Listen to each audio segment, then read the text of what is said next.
Okay, we're going to go ahead and get started with our conversation this evening.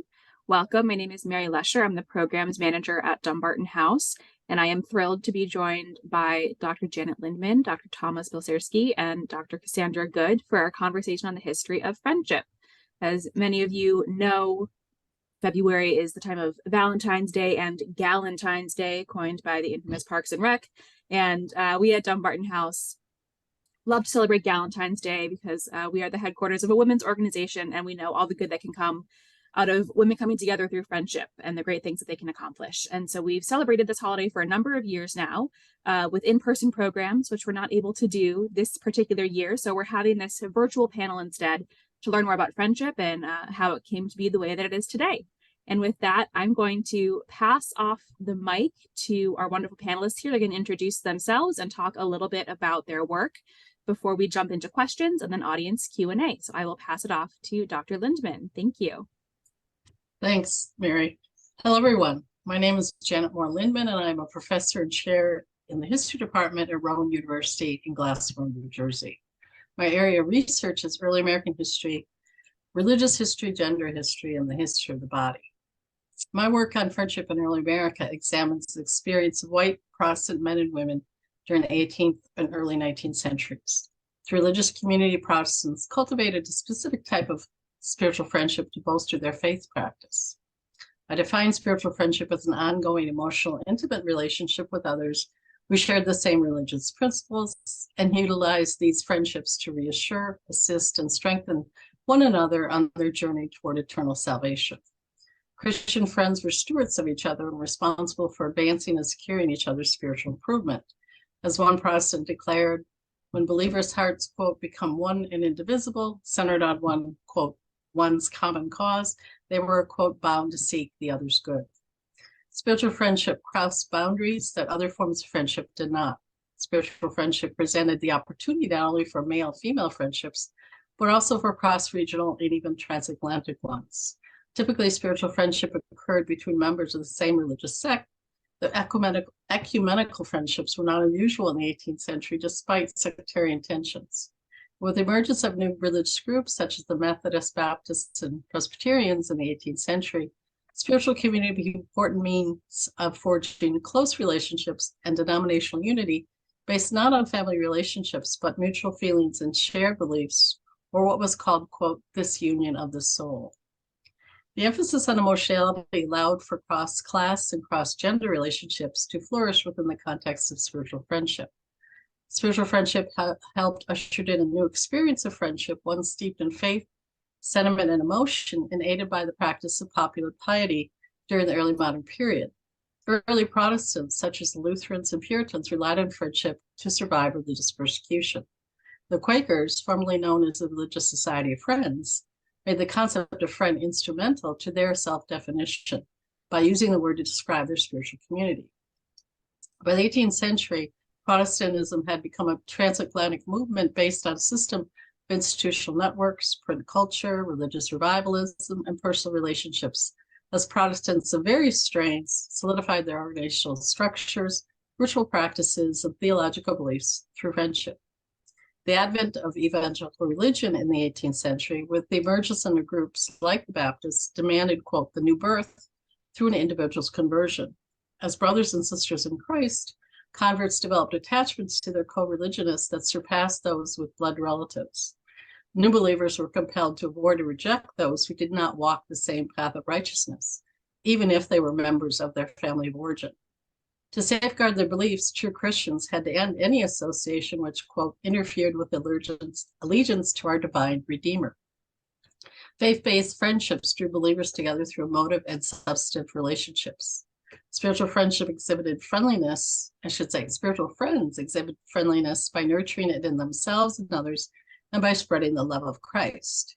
Yet spiritual friends were to be selective. Believers were to form friendships only with like-minded Protestants, both across classes and between genders, to keep each other on the straight and narrow. Spiritual friendships was not merely a social practice, it was a Christian duty that created bonds between believers through Christian fellowship. Spiritual friendship was different from secular friendship. Instead of being based in frivolous activities or mindless chatter, spiritual friendship was established, quote, for real and solid purposes.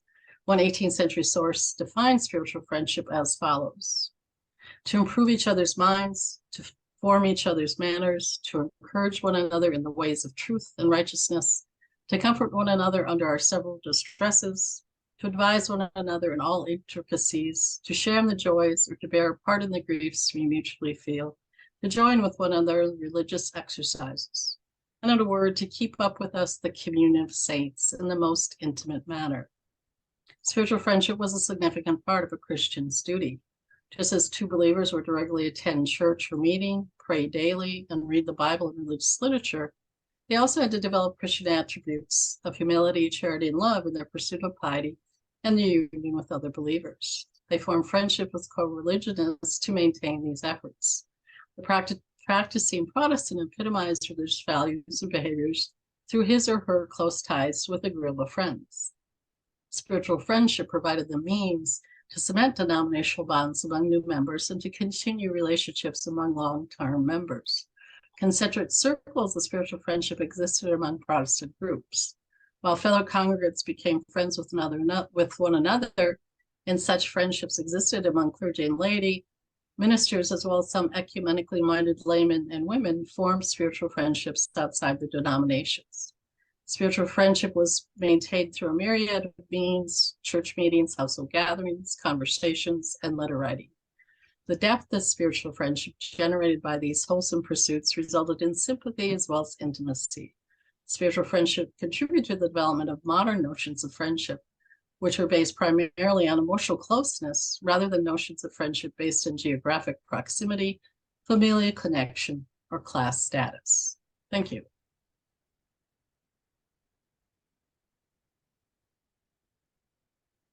Next, we're going to have Dr. Good give us a little overview of her work.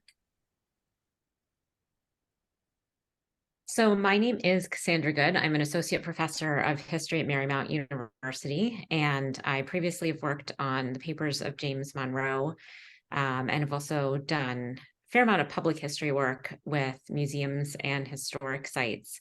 And the book that we're talking about tonight is actually, in terms of friendship, my first book, Founding Friendships, Friendships Between Men and Women in the Early American Republic. And I'll be talking more about friendship throughout our discussion. That was a book that actually grew out of my doctoral dissertation and looks at different aspects and often challenges of friendships between men and women in the early national, or I think you would call this federal period for this talk, early republic. So basically we're talking the American Revolution to about 1830. And my current work is looking at George Washington's step-grandchildren, the Custis's, who I actually came across in my first book because they had mixed-sex friendships. And this next book is going to be a biography of them, including the enslaved communities related, sometimes blood related to them. And Mary and I have talked about some of this because they're very much part of the Georgetown community as well, some of them. So yeah, I think I'll hold what I have to say about friendship until we get to the questions and turn it over to Tom. Well, thank you everyone for being here. And really, this is a privilege to participate in this panel. I should point out that both Cassie and Janet have been real contributors to the field of friendship and also helped me along as I was preparing an article that ended up being published. And I thought, just as a way of thank you and to kind of reveal what the final product looked like, I thought I would read some lines from that final piece. I've been mostly looking at, in my work as a historian of the 19th century, the political history of the period. And I have been looking at same-sex friendship among men. My two primary figures of interest for the book project were James Buchanan and William Rufus King, both of whom held important positions in the national government as president and vice president, and had been, before that, in Washington for many years as senators and congressmen. And so there's also a Washington connection to the work I do, and I found myself in the broader research agenda that I continue looking at politicians and particularly their living arrangements and the kinds of relationships that formed from them. So I'll read a few passages here to kind of outline my stakes on male friendship particularly, and I think this will be good to then think about other kinds of friendships that have already been raised and connect them across the, say, half century or so that we're looking at. This is from the book Bosom Friends. This conception of intimate male friendship places the relationship of Buchanan and King at the heart of a vital part of the political process, and in so doing clarifies the possibilities for political partnership in early America. Borrowing another term from this period, Buchanan and King may be understood as sharing a bosom friendship, one suggestive of a particular kind of domestic intimacy common in the 18th and 19th centuries. And moving on to the middle of the 19th century, I point out that the American novelist Herman Melville could use the term bosom friend to describe the symbolic marriage of Queequeg and Ishmael in his chapter titled A Bosom Friend from Moby Dick in 1851. The special bond of Melville's sailors, built as it was on the close quarters of the whaling ship, paralleled the similarly confined setting of the Washington boarding house. This is my take on it. But unlike the close companionship of Melville's sailors, politicians often viewed their bosom friendship in more instrumental ways. Pivoting to a couple of different sets of politicians that I've studied, I mentioned having worked with my fellow co-panelists in developing this piece. It was a piece on the friendship of Franklin Pierce, who was the president before James Buchanan, and Nathaniel Hawthorne, a contemporary of Melville. So it's a nice transition. And in the research, I looked a lot at also the children, the next generation of mostly Hawthorne, and Julian Hawthorne, who was himself an author and a kind of careful caretaker of his father's legacy, was one to reflect about this relationship between Pierce and his father. And I found it in some of the published work, but I also found a really interesting inscription that you can only get by opening the copy at the New York Public Library that Julian Hawthorne had penned as a kind of inscription or note to the life of Franklin Pierce, published by his father. So here he was writing in his father's work as a kind of reflective moment, I don't think for his own library, but potentially for somebody else. And he dated it November 2nd, 1919, and he's reflecting now on this earlier generation. He writes, this campaign biography, The Life of Franklin Pierce, was a work of friendship by Hawthorne, his father, undertaken at Pierce's suggestion. He had been a classmate of Hawthorne's in Bowdoin, and they were dear friends in the same time of Hawthorne's death in May 1864, when in fact they were together and Pierce was with him. Pierce appointed Hawthorne consul to Liverpool in 1853, not as a payment of a political debt, but as a friendly act to a man he loved. Again, this is Julian Hawthorne, now an old man, writing in 1919, reflecting on the nature of this friendship, which I think by the 20th century certainly had changed. And maybe was foreshadowed by this third set of friendships that I'll just mention to kind of illustrate the work I've done in this field. And that is among congressmen back in the 19th century who maybe were living together in a boarding house, or perhaps coming together in various social spaces, in social ways, I should say, in the Capitol. And this was a group of congressmen who helped to enact the infamous Kansas-Nebraska Act in 1854, signed by President Pierce. And I looked at them and their motivations and their relationships together, and here's what I concluded. This network of friendship among Democrats both helped to bring the Kansas-Nebraska Act to life and contribute to an unwise legislative policy that repealed the Missouri Compromise. In this view, the one I found in my research, historians avoid an either-or formulation about the interpretive value of party or section, and can instead broaden those categories to include these vital political and personal relationships. So I am currently working on a project about the history of the Democratic Party writ large, and there again, friendship plays a role. You can't understand any real period, I think, of the party's history without looking at relationships. Again, the concept of friendship will change from early America all the way through the 19th century and the 20th, as I've been uncovering more and more lately. And that's why I'm really happy to kind of dig in and learn about various concepts of the topic of friendship that existed across different spheres, certainly outside of politics, as I continue with my own research. So thanks for having me here. Thank you very much. So to get started on our conversation, I just wanted to lay a nice base for all of us and have you, all three of you, define both early America and friendship for us. So what exactly are we looking at here?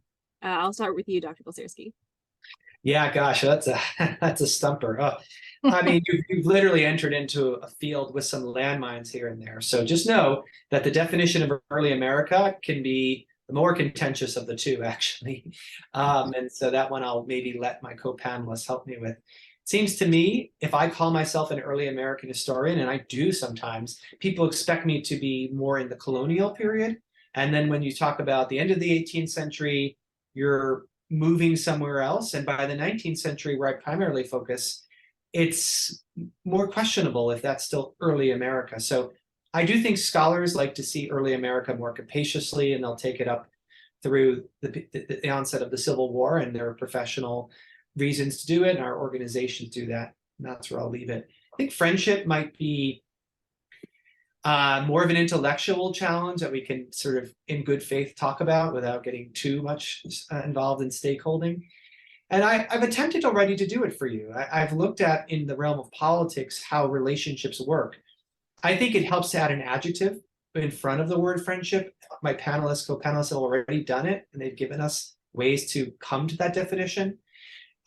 Philosophers have been the ones to help us understand friendship. And again, without taking too much already from the work I've drawn on here, I would say it goes back to Aristotle, arguably in the first printed text. And it's, in a political sense, political scientists look at friendship as a kind of concept at work within the politicians of today. And so just using that framework for political history, friendship is usually defined as either personal or political. And the merger of the two, a personal and political friendship, therefore, brings together something special and unique. I end up using the word intimate in front of the word friendship because that helps me to, first of all, use a term from the 19th century that was prevalent to talk about a relationship that was special or had a level of emotional expression to it. And then, again, focusing on men, as I often do in the politics of this period, it was a space that did not necessarily exist for every individual. And so a friendship is different, therefore, from, say, a marriage between, at that time, a man and a woman. But interestingly, and this is something I tried to suggest, that for men to share an intimate male friendship, they took on some of the characteristics of marriage that was otherwise only available to men and women together. So it actually could be a term that goes and sort of reaches into other areas and other types of relationships. I think it's the most amorphous of all the kinds of relationships we see in the historical past. So one that I would also say is the least defined in scholarly terms. So I've avoided giving you a one sentence version of it as well, and I think broadening helps at this moment. I guess I'm next. In terms of what is early America, that's a very good question and one hard to answer, as Tom said, but I think everyone has their own definition. I think of myself as an early Americanist, even though I did 18th, early 19th century. In fact, my book, the recent book that came out last summer, goes from 1780 to 1860, but I still consider myself an early American. So I think of it in terms of the long 18th century, which means you go into the 19th, but it's still an early American. In terms of friendship, it's a very, as was said, amorphous term because it's so deeply ingrained throughout history. It's so important, and there's such a continuity of concepts of friendship. For example, as was said, Aristotle wrote about it, Plato, Cicero, Seneca, all wrote about friendship. And were very serious about what it meant to them and how it acted within the context of their culture of the time. But when they were rediscovered in the early modern period, those ideas became popular again. And in fact, Cicero's writing on friendship was pretty much read by most well-educated European men in the 17th and 18th centuries. So these ideas were very fully circulated, at least among the educated white men. At the same time, there are people like Francis Bacon or Adam Smith or Jean-Jacques Rousseau, Michel de Montaigne. They all also discuss what is friendship in the context of the 18th century, and picked up on some of those classical ideas that, your friend, close friend, is like a mirror image of you, and that you have this special bond, and that your friend should look out for you. Your friend should challenge you. Your friend should take care of you. Your friend should be there in good times and bad. All those things were talked about in the ancient world, and then again, kind of reiterated in various forms in the 17th, 18th centuries. So there's a long continuity in some ways, but it also means you have to, as was said by Tom, you have to look at specific contexts in terms of what it actually meant. At the same time, and we can talk more about this, but friendship meant lots of different things in the early American period. It was a very inclusive term, probably much more inclusive than the way we think of it today. And last but not least, Dr. Good. Maybe I'll start with friendship, since we're just to build off of that, because I mean, the interesting thing about all of those early definitions, almost always they understand friendship as a relationship between two men. And it's not until the 19th century that friendship is idealized as a female thing. And I think that sort of persists. So there's definitely changes in the gender dynamics. For the purposes of my book, I defined friendship as an affectionate, reciprocal relationship between two people who described that relationship as a friendship. And these were egalitarian, and I use that to mean more tending towards equality than actually equal relationships that involved respect, mutuality, as well as sort of key values from this time period of the early republic: choice, freedom, virtue. And I don't think any of those things would be out of place in definitions of friendship in earlier or later periods. But I do think the sort of gender dynamics and some of the, the idea of, friendship should be a mirror, the way Dr. Lindman mentioned, if you're an opposite sex friendship, then maybe that doesn't apply. So there's sort of different iterations of it. As there are with definitions of early America. When people ask me, what do you mean by early America? I say, well, I teach all of our classes that go up to 1877, which is the stopping point at some universities for the early US history survey, for reasons that are kind of complicated, but have to do with the end of Reconstruction that historians have sort of pinned to that date. Although people like Rachel Sheldon have been arguing pretty clearly, like, okay, that date doesn't necessarily make sense. But my work, to me, early America is usually before the Civil War. And I think people do tend to just use the term colonial. People refer to my work as being on colonial history. And I'm like, no, I'm after independence, so they're not colonies anymore. I think the other thing to point out is the definition of America. There's, if you look at the hashtag vast early America, which Karen Wolf really pioneered, and now Mahindra Center at William & Mary has pushed, looking beyond the geographic boundaries of what was the United States then or now, and including the Caribbean, including relationships with Africa and Central and South America, and putting things in conversation with Europe too. So even the definition of America, not even the time period, has been broadened more recently. And that's why we all love history, because there is so much gray area. There's no rights or wrongs. It's all somewhere in the middle. That's the best part. And if you make a good argument, that makes you a good historian. So we are going to move into some more specific questions about friendship, and we're going to start with Dr. Lindman. You gave us a great overview of your work and what those spiritual friendships looked like, but can you let us know, who were involved in those friendships and what kind of activities did they participate in that made them friends? I'm not sure what you mean by who was involved, but just who was allowed to participate in friendship? Is there anybody who wasn't included in friendships? Well, obviously, I just talked about white Protestant men and women. So in terms of racial friendships, not much work has been done on that, and that's difficult to uncover because of the uneven relationship often between, say, a white owner and an enslaved person. But I have found evidence in my own work on my first book of actually an enslaved Black man who challenged his owner because he was not saying that they were friends, but he challenged him because he was being irreligious in his behavior. And this enslaved man was a good Baptist and his master purported to be, but he clearly was not acting as one.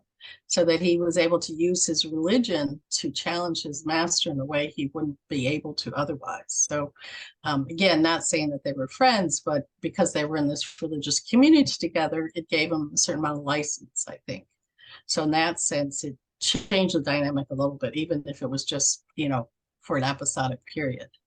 But in terms of the 18th century, friendship, as was said, was highly valued, very intimate and emotional, and was maintained through various ways. One thing we don't think of, even though people didn't have the mobility we have today, they were incredibly mobile in terms of visiting their neighbors, their community, and they were very invested in their neighbors and their community. And people really cared out for each other. In fact, studies done in early modern England show that one major concept of friendship for rural England was neighborliness, that your neighbor was your friend. So there wasn't that definition. Today often people live next to neighbors and don't even know them, right?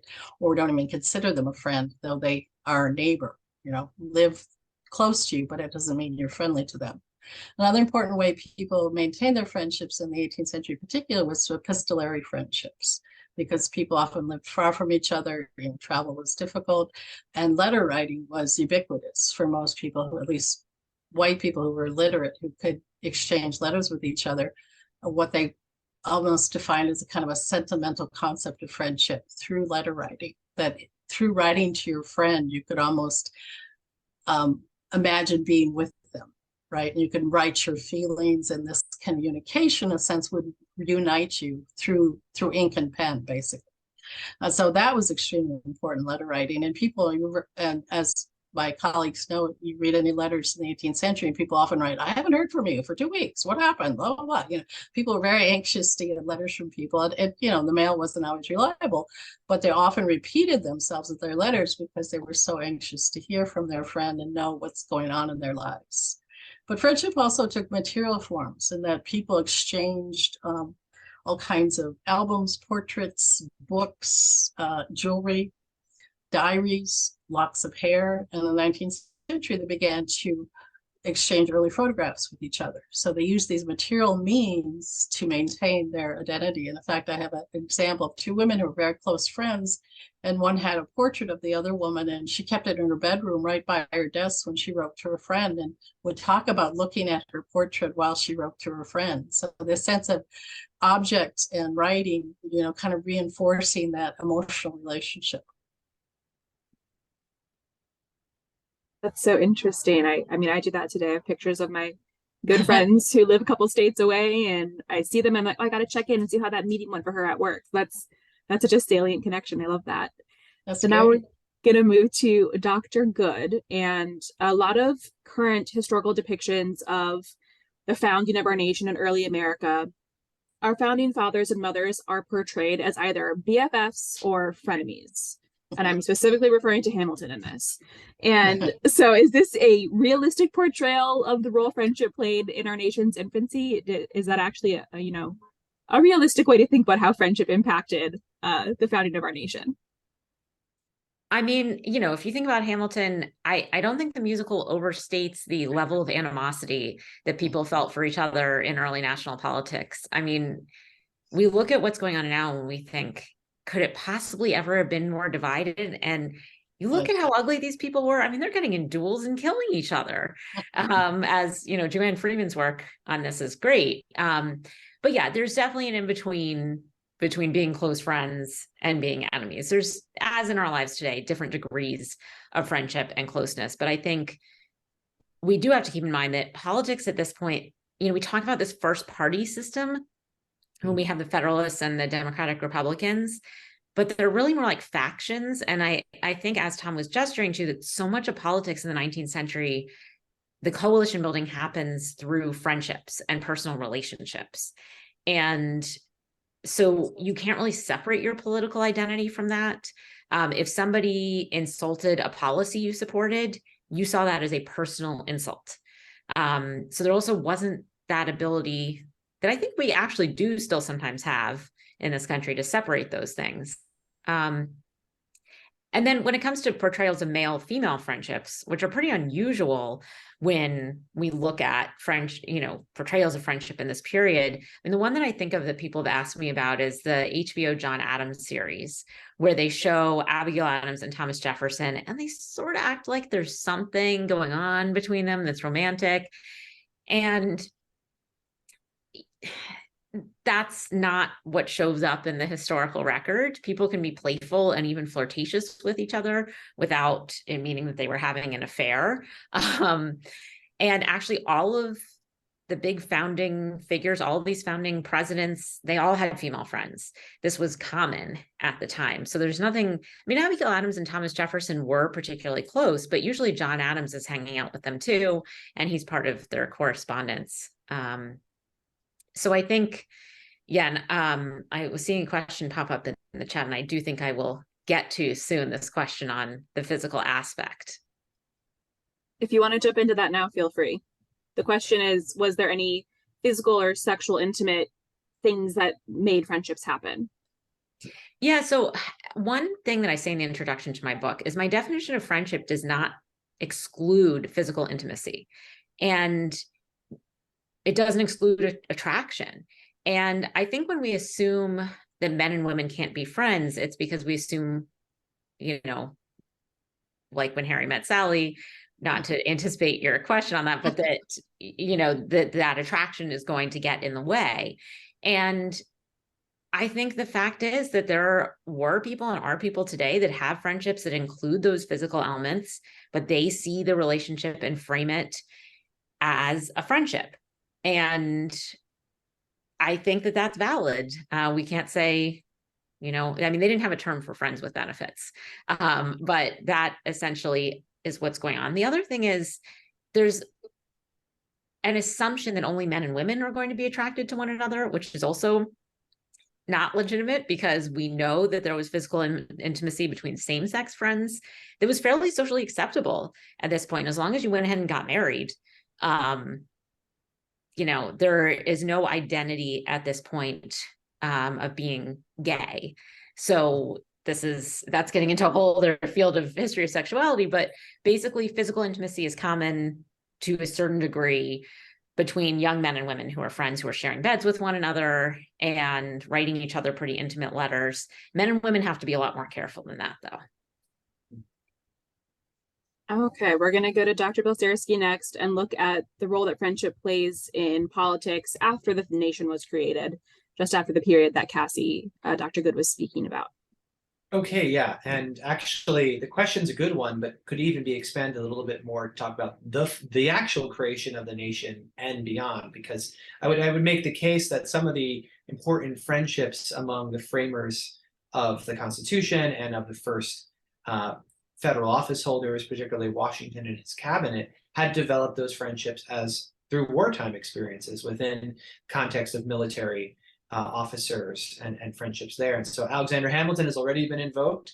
An aspect of his life that doesn't quite make it as well into the musical as it might is his close relationship with John Laurens. And another scholar of early American friendship, Richard Godbeer, has addressed this friendship in some detail in his book on the overflowing of friendship. And in reviewing some of the notes for it for today, I was struck again how the family environment, or like the surrogacy of a family environment created by an officer corps during the Revolution, helped to create the intimacy between these two men, which we then get from the letters that survive between them. And that's one way to read it. One challenge in reading the Hamilton-Laurens correspondence is, to Cassie's point a little earlier, just to the extent to which we read physical or sexual intimacy taking place there. And that's been the puzzle in trying to understand the extent of that relationship and others like it. Moving on a little bit here, where we do see bed sharing being common. Someone that I have been thinking a lot about lately is Abraham Lincoln. And his early friendships, particularly with Joshua Speed. It's an area that I have been asked to speak about recently, and as I'm still formulating my ideas and still reviewing the surviving evidence, I've come to already determine that the controversy over the Lincoln Speed relationship has a lot to do, again, with the nature of what was possible in physical intimacy between two men in a bed. And so when people say bed sharing was common in early America, that's true. It's also to say that much could happen during that period of bed sharing, and that to sort of automatically assume a platonic relationship between any two individuals sharing a bed, I think misses possibilities and forecloses possibilities. So it still requires looking carefully at the evidence, just to say that out loud, but it also shouldn't be kind of at face value dismissed. And so, right, in Buchanan and King's case, one of the things that helped me to understand their relationship and the physical possibilities therein, and how it represented a shift from the earlier friendships of, say, the Revolutionary generation, would be how they also represented different sections. And while there was a certain, I think, unity that could be found that transcended sectional difference in the Revolutionary period, by the antebellum, by the period before the Civil War, those identities have hardened quite a bit. And cultural differences matter much more, I think, to the politics as well, this ethnocultural division. And so to see a friendship like Buchanan and King's transcend those sectional boundaries was already somewhat unusual. And then to see the physical closeness of sharing a mess as they did for their decade in the Senate, it opened that same question about to what extent physical intimacy played a role. I think one thing that actually differs between, say, the Lincoln Speed case that I've studied is that while in the boarding house, looking at the physical layout of a Washington boarding house at this time, there was not bed sharing. They each had an individual room within the boarding house. Where the sharing took place was more on a communal level, say around the table, around where they took their meals together. And so I think there was already a creation of physical space and boundaries being created, and that will only continue as the kinds of lodging and expectations around this changes into the 19th century. And by our own times, I think where we are now is anything that is sort of different about a relationship between two individuals of the same sex, we automatically ask the question about their sexuality, when I think it's sometimes is appropriate to do so, and other times is sort of our own biases and hindsights being read into the question. Thank you for that. We've already touched on this topic a little bit, but our next question: according to the timeless film When Harry Met Sally, men and women cannot be just friends. And Dr. Good, did that gendered boundary exist in early America? It sounds like it didn't. Actually, even though plenty of men and women were friends, like When Harry Met Sally, novels and advice literature at the time said pretty much the same thing that When Harry Met Sally did, which is men and women can't be friends because they'll automatically be attracted. Except there's a sort of scarier edge to it then, which is that men will use the term friendship and use friendship to seduce a woman. And seduction novels are very popular at this time. And there's one very popular advice book, Father Gregory's advice book, which is any Austen fans, like, this is like her time period. It's a British author, but they're reading it in the US. And he says that friendship would be, quote, prostituted to screen the most infamous purposes. So this is men would seduce women. And if you read these seduction novels, like The Coquette, this very early American novel, he tells the woman, let's be friends. He seduces her, she gets pregnant, and she dies. And usually in seduction novels, the woman dies. So, that's dangerous then. I mean, I think the more common danger for women, though, is a hit to their reputation. And certainly that's a pretty serious thing, because as a woman, particularly before you get married, your reputation for sexual purity is pretty important. Not the case for men, but for women, if anybody suspected them of having an inappropriate relationship with a man, and that could be just, oh, the two of you were in a room together alone, that would be enough. The two of them were seen taking a walk together unchaperoned, that could be enough. So while these friendships are actually common, people have to be pretty careful. And in many ways, they're easier once people are married and have sort of other parties that they can work into them. Or like in the examples Janet is talking about, when you're part of a religious community, and so it's embedded in a larger community like that. just one other note on this. We tend to use the term platonic now to mean a non-sexual, non-romantic friendship between a man and a woman. And interestingly, at the time period, platonic meant romantic but not consummated. So people did not actually use it at the time, which it would make my life a lot easier than saying mixed sex or heterosocial friendship to be able to say platonic friendship when I talk about these. And sometimes I do, but people at the time, interestingly, there's actually a guy who signs a letter to Abigail Adams, very platonically yours, and he's flirting with her. So he was definitely flirting with her for a while in letters. So yeah, that also makes things a little more complicated. Yeah, that's really interesting. Next, we're going to move to Dr. Lindman. And today, a lot of people will say that their friends are the family that they choose. Is that something that people did in the past? Were friends family members or chosen family, or was it a little bit different than the way that we think of it today? Yeah, friendship was much more expansive. As I said, it covered multiple relationships, whether they're civil, political, commercial, economic, religious, neighborly, etc. But people thought of their family as their friends. People referred to their parents, their cousins, their aunts and uncles, their siblings as their friends. They didn't say family and friends the way we do. We differentiate them very specifically.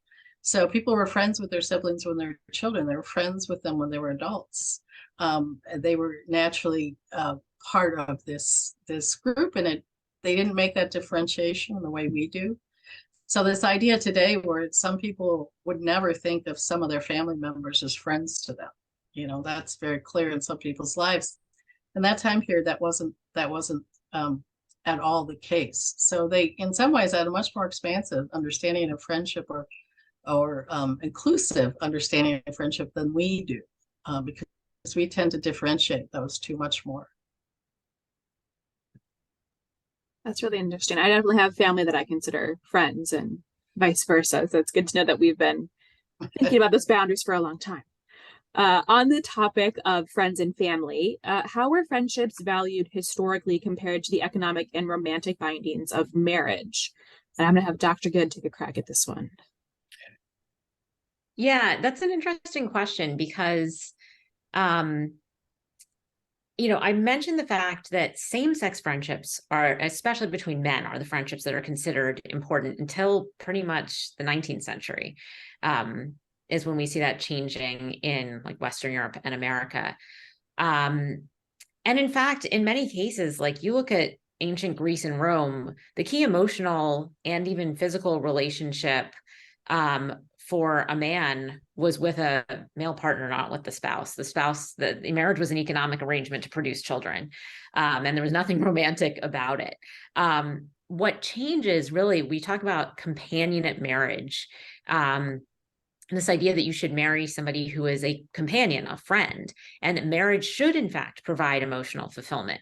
That's actually a new idea in the late 18th century in Western Europe and America. And, interestingly, that idea we think of that as sort of a human universal, these thoughts about romantic love and marriage. But in fact, those are historically very specific. And I think it puts a lot of pressure on marriage, especially then when people didn't know each other for very long before they got married. They couldn't even spend time alone together first in some cases. I will say lower income people actually, we know that, even bed sharing, although with what is called a bundling board in between them, literally a board to separate them in the bed. So there were people who got to know each other more. We know that a large number of women in New England were pregnant when they got married in the late 1700s. So I don't want to act like everybody's completely chaste and doesn't know each other when they get married. But for upper class people in particular, if you think about a Jane Austen novel you've read and how they know each other from dancing together several times, and then you're supposed to spend the rest of your life with this person and get all your emotional fulfillment from them, it doesn't work. I mean, that person a spouse can't meet all of somebody's needs. And so I think friendship is important in the sense that it can take up some of those needs, sometimes emotional, sometimes practical, sometimes intellectual. And we see this even, John and Abigail Adams, they have a good marriage. Again, Abigail Adams has multiple male friends. Her bond with Thomas Jefferson is very much a sort of intellect and wit type bond, and playful. And John Adams has female friends, like Mercy Otis Warren. So you do see that there are relationships beyond marriage at the same time that marriage becomes sort of the be-all end-all relationship. Yeah, trying to think of John Adams as playful is incredibly absurd. He's a very serious man.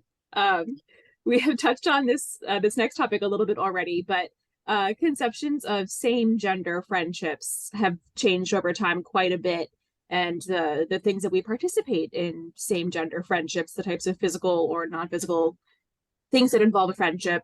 So Dr. Balcerski, how have evolving ideas of queerness or same-sex relationships colored our perceptions of homosocial relationships over time? You mentioned this a little bit earlier, how we think about queerness today is maybe influencing what we're seeing in the past, but if you could just address that for us. Yeah, that's great. And you use homosocial, and Cassie mentioned earlier heterosocial. So these are getting a little technical words. They do have descriptive value, however, and they tend to de-eroticize, at least initially, the nature of the relationship. And that's why I think they are useful, to think about homosocial friendship as a prevalent concept, therefore, within early America. So I think that's a good frame. I think that in terms of how historians have studied this homosocial friendship concept, they didn't begin with men, although I think it's been nicely pointed out that this is where, say, philosophy was and is in some ways. It's just that instead that historians sort of discovered romantic friendships among women as kind of the first moment of the relationship. And I think those of us who have studied friendship among men have had to go back and apply the standards of women to men. And that's what's interesting here too, is that, the literature that I began reading looked at these relationships among women, and one of my research questions became, did these same types of romantic friendships, was the word, or the phrase, exist among men? So that's, I think, important. And I think this is where changing notions of queerness also therefore help, because I think the initial scholarly forays into romantic friendships assumed almost to start that these friendships were 21st century platonic, or potentially homosocial or de-eroticized. What I think queer theory and an emphasis on sort of queering the past and this sort of recovery project has forced us to do is instead leave that as an open question at the outset, to instead not assume as scholars and researchers. So that's the first thing. I think it's also therefore made it potentially possible to read the terms of relationships, like marriage is one of the words, into these relationships. So we've known for a while, because it was a term that existed at the time, the end of the 19th century into the 20th century, that women in this same romantic mode, sharing physical space, were described somewhat derisively as being in a Boston marriage. And again, that's specific to a time and place. But marriage more generally among people of the same gender, as we now see it practiced today widely in the United States, therefore could be a concept that was embraced by the individuals at the time, even if it were not condoned or given legal standing. And so there's been some scholarship there, thinking about the wonderful work of Rachel Hope Cleaves on two women living together in Vermont who found themselves in a spiritual union, but also one that they understood to fulfill the tenets of marriage. And so that's why it's, I think, fair to talk about them as being married. Again, without sort of disassociating from the church or the state's view, but instead allowing the actors to use the words themselves and to let them speak for themselves. So I think that's another way that queerness and conceptions of identity, which are far more fluid now, have helped us to go and read these relationships then. Absolutely. We have two more questions to look at before we move to audience Q&A. And these are questions that I would like for all three of our panelists to address. And the first is, for a long time, it's been stated that the nuclear family, is kind of the building block of society and of our country. How does your research support the hypothesis that friendship could be a necessary component and building block of the democratic process and nation building. Let's start with Dr. Lindman. I thought you were going to go to Tom. That's a very good question. I think friendship has always had a very deep and long history, and often one that until recently no one spent much time on. If you look at the literature, there's still not enough done on this topic, especially in terms of the American context. A lot of the stuff that's been done is tends to be very modern. Like there's a lot of things on women in friendship today, say 21st century, and this belief that women have much closer relationships than men, that men really don't have friendships, and they're kind of forced, or they're episodic or situational, which is very different than what it was before. So I think in terms of democratic process, I do believe friendship's extremely important, but it can be, can be dicey, particularly when it comes to, as we see now, the number of friends people have lost because of what happened in 2020 or January 6th. I know my husband, for example, lost a good friend of his because he's a total Trumper. And there's no going back from that. So that the difficulty in terms of division and cutting people off because of the difference of belief, that is how comes at the cost of friendship, I think is a difficult one, particularly in terms of the political situation we're in right now. But as Cassie said, the 1790s was a very, very contentious time in American politics. And yet somehow they survived. And maybe it's because life was simpler, institutions weren't so complex, smaller population, fewer people involved. We didn't have social media or television. So it's hard to know why, if we can make a difference in this context versus what happened, say, in the 1790s or the early 19th century. Let's go Dr. Good and then Dr. Balcerski to finish us off.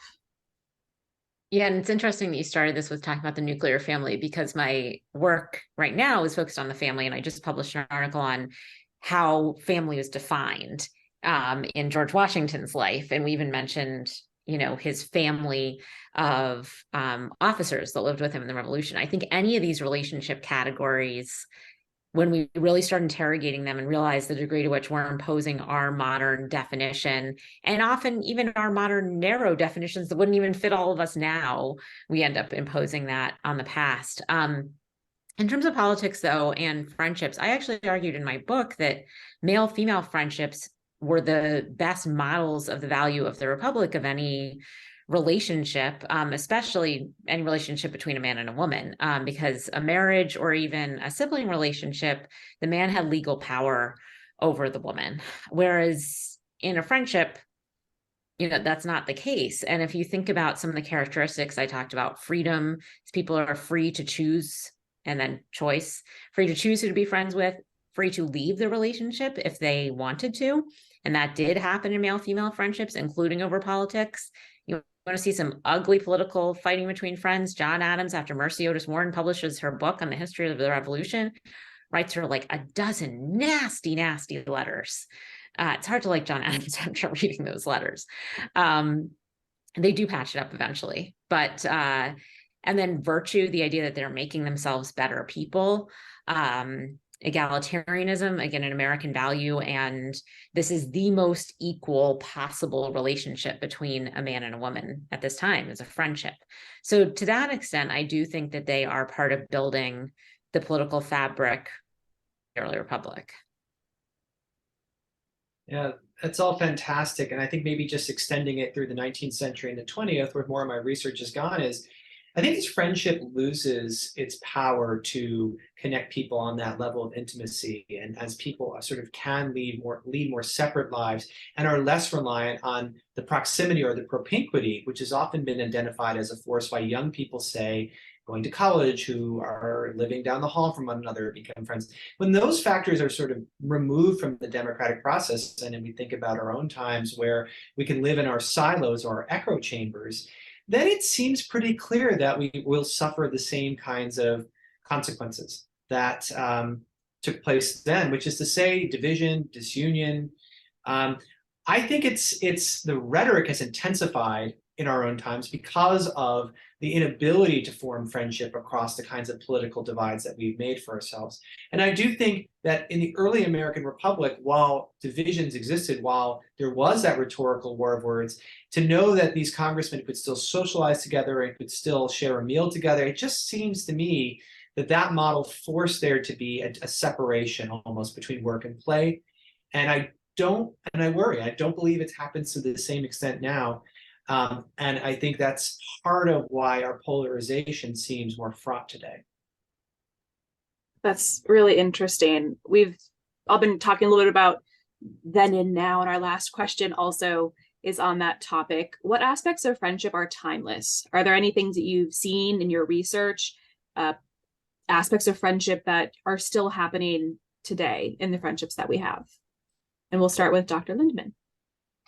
I think some of the ancient early modern ideas are still in force. In this idea that your close friends will be look out for you, they will be loyal, they will be with you in good times and bad, that they will, challenge you if you're doing something that's not good for you, or you're stuck in a situation that's not good for you.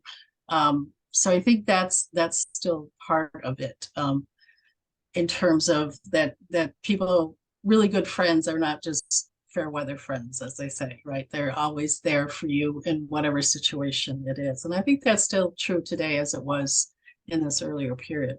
I do think, and Cassie's already talked about this very clearly and convincingly, the importance in gender in terms of friendship, and that, for a long period of time, they didn't even believe women could be friends, much less women could be friends with each other or with men. It wasn't until this was said, the modern periods. And yet today we think of female friendships as superior in some ways to men's friendships. Why did that happen? How did that switch happen? Is really interesting. So I think friendship is still very important and clearly important to a lot of people in terms of how they live their lives. Their friends, and sometimes they say relationships come and go, but your friends are always there for you. So I think that's particularly true for women. But how that happened, again, clearly more work needs to be done to figure that out. Yeah. Dr. Good, what are your thoughts? I mean, part of how I came to this project was that I had male friends, and especially in college, I think this is a time that this happens a lot, where, it was constantly, oh, well, so are you dating each other? Are you into each other? And it's like, can't I just be friends with a guy and not be into him in that way? Why is that not possible? And then, there were friendships I had where it was complicated by that stuff. And I just thought, when I saw for the first time in the historical record a woman talking about a friendship with a man, I was like, wait, this was possible then too. And once I started looking for it, I found it all over. I think, in a sense, what's discouraging is the fact that we still face the same, not to the same level of danger, but the same challenge to the idea that men and women can be friends, that we still have the same worry that sexual attraction is going to get in the way, despite the fact that we have very different ideas about gender and sexuality than they had at that time. And it's actually kind of troubling to me that we would even still have those challenges for people. And it makes me sort of question what our assumptions are about people, about sexuality, about friendship. And I think we undervalue friendship in some ways. There have been a couple of books that have come out recently on how important friendship is. And so I think there's some reexamination of that. But yeah, I always had to remind myself when I saw things that felt similar, okay, they are in a different world of meaning. And the whole setting for this is different, even if it feels familiar. Yeah, and I Dr. guess Balcerski. Yeah, I mean, finally, to me, it's like maybe pose it as a question that's both more expansive and inclusive. It's, can two people who identify in the same gender be friends, who are also therefore sexually attracted to people of the same gender? And this is where it's like, to use a colloquialism, can two gay people be friends? Okay, how about this one? Can a gay man and a straight man be friends?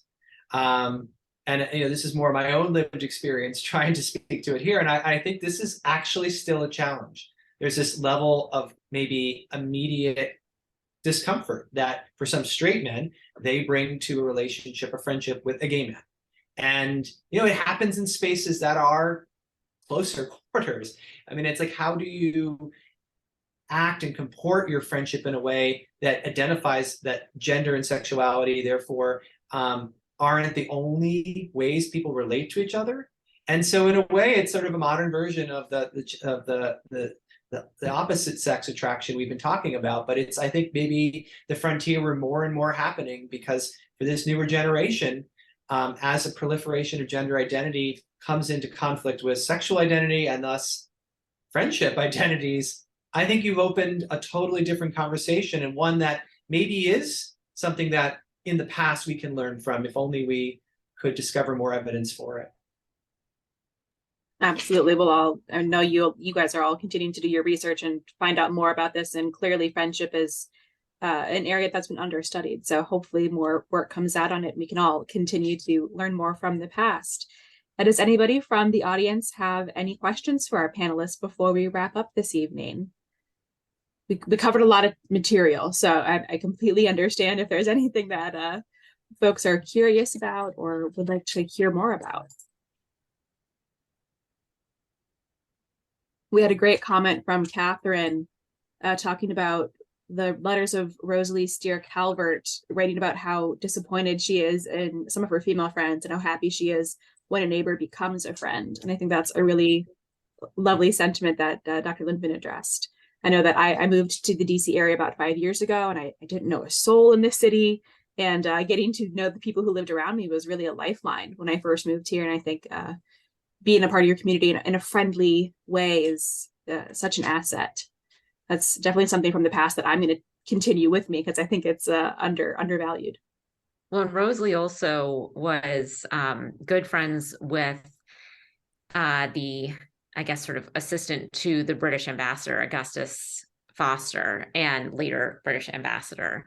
And she talks about him sometimes in letters to her sister, and in some kind of like playfully flirtatious ways too. It's really interesting. I haven't seen any new questions come up, so I'll give another minute or two for folks to send their questions in. Type quick if you would like your questions answered.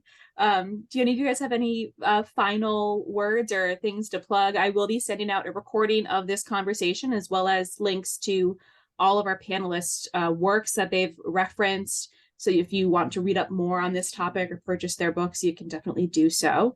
Any final words from our panelists? No final words, but I wanted to address that issue that Catherine raised, that idea of expectations. What do we expect from our friends, and how do they disappoint us? That's, I think, a really interesting question, and one that, again, has a very long history. Aristotle talked about different types of friendships, some that are just pleasure-based, which he thought of them as very low form. You go to a party, you talk to some mindlessly, you just party with them because they're, people you work with, but you'd never be friends with them outside of work, versus your truly close friends, and how you differentiate what you expect from a work friend versus a really close friend. And I think that that's another important component here, that people have expectations and do get disappointed when their friends don't come through for them for whatever reason. Yeah, that's maybe my final word. Is we continue in all of the things we've talked about tonight. It seems like we keep adding a word in front of friendship. That's the only way we know how to cope with the amorphous, ambiguous boundaries that define these relationships. And I think it's something we still do. What kind of a friend are they? If you can answer that question, then the relationship becomes clearer. Yeah, and I would just close by saying, I think what I've learned from studying both family and friendships is we have to, on the one hand, we could call them ambiguous or amorphous, but we can also say they're incredibly capacious, and that we don't have to fit into existing categories of how these relationships seem they could be, and that there's probably more possibilities out there for fulfilling relationships than we often imagine. That's a wonderful sentiment. I would love to thank all three of you for being here with us this evening. It was wonderful to hear about your work and to discuss friendship with you. I hope all of you out who are watching us hopefully have a friend by your side or a friend across the country who's watching with you. And I hope that all of our friendships continue to grow and prosper. So thank you so much for being with us this evening. And everybody have a wonderful rest of your night. Thank you so much. Thank you.